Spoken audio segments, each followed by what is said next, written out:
Hi, it's Eleanor from Birthstang here, and I want to talk today about what to do when you know that you've got to go back to work and your baby at the moment won't nap without you because you're breastfeeding and you're feeding them to sleep. And basically, they won't take a bottle, perhaps, as well, and you kind of feel like you're completely unable to kind of leave them on their own. So it's quite a complex web here. And I've been asked this question by a fan who is their baby's about 6 months, and but they're not going back to work for another few months. So their baby, I think, will be 9 or 10 months, which is quite a common point in the UK where people go back to work, because in the UK that's when your maternity pay tends to run out. So lots of people go back to work between 9 and 12 months into their maternity leave. So let's begin by talking about nurseries or childminders, because they're the people who are going to be looking after your baby, and on the whole they are incredibly experienced at this, and it's quite remarkable the tips and techniques that might work for them that you might have used yourself and don't work at all for you. More on this in a moment, but basically most nurseries and childminders are very skilled at managing to get babies to take bottles or food and also nap. So hopefully, you might feel a bit reassured by that. And it's always astonishing sometimes if you visit a nursery and you can go in a room and they've got a whole bunch of children asleep, and you think, oh my God, I can't even get one baby asleep. How have you managed to get 10 babies asleep? And they have some magic skills there. Also, I think related to this is about being away from the mother. When your baby is near you, particularly if you breastfeed, they can smell the milk on you.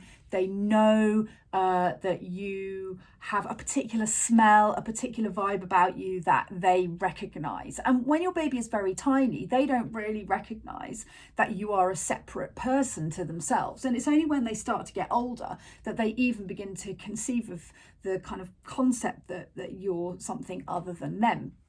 And what we very often find is when you kind of feel like, oh my God, I just need a break, and you think, you send off your partner to put your baby to bed, for example, maybe give them a bottle, and they will just scream and they won't take it, and they just will scream and scream and scream until you come back, and they kind of sense that you're there. And if you leave the house, quite often you can have a different result. So in fact, actually being physically apart, like in a different building from your baby, can make a really big difference as well, which is kind of hard to believe, but in fact is true. And the final thing is that usually we would begin weaning around the 6-month period. Now, the reason we do this around 6 months is because the baby is now showing signs that they're ready for food, and they will have a mature enough digestive system that they will start to be able to cope with anything other than milk. So what you tend to find is around 5 to 6 months, in most babies, they will be able to sit up on their own.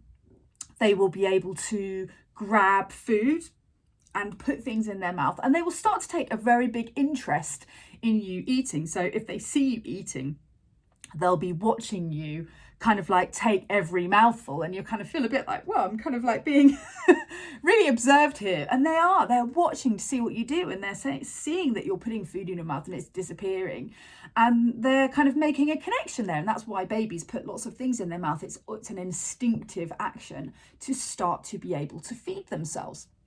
And so when you see signs like this in your baby, then we can start to wean. Now, I'm a big fan of baby-led weaning. I'm not going to get into that here.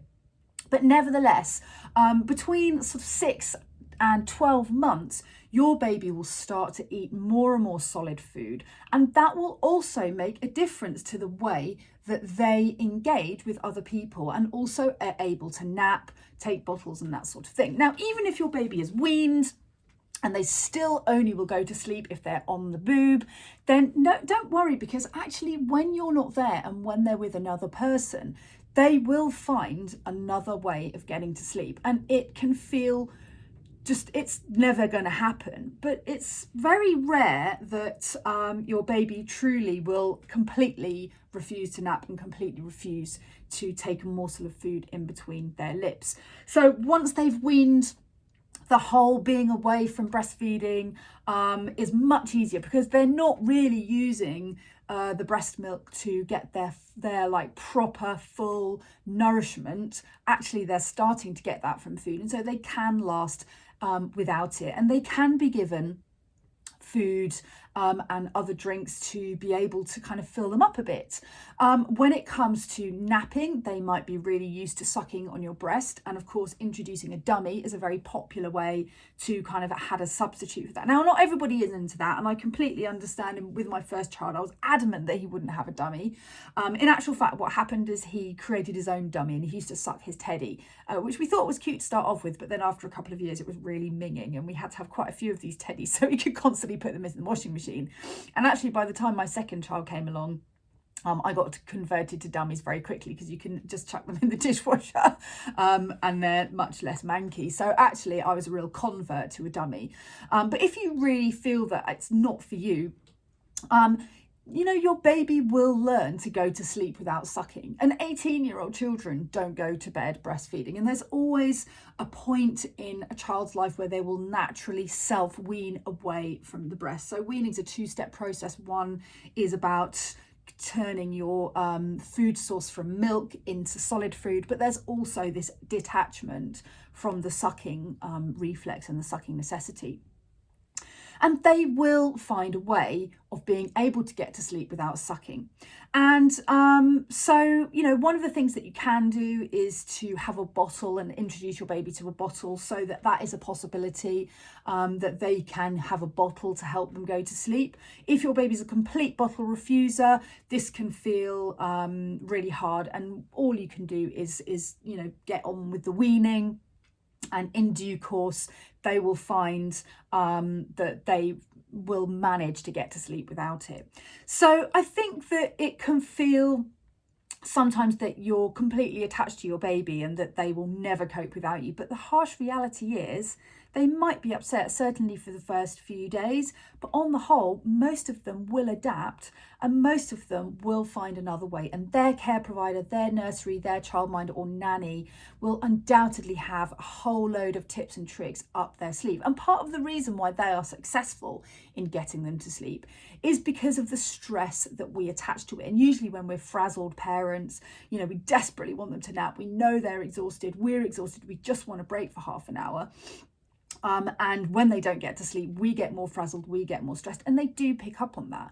Whereas as soon as you hand your child to another person, they are completely delighted to be holding your baby, and actually they don't react in the same way to cries and objections. And actually, you have a physiological response to your child's cry, and it's like having, fingernails drawn down a chalkboard for you. But other people do not have that physiological connection with your baby, and they do not have that emotional response, and that enables them to be much more objective in the ways that they are able to respond to your baby, interact with your baby, and also follows its cues and its signs. So have a bit of faith that it's all going to be okay, and make sure that you put them in a care setting where you feel comfortable with the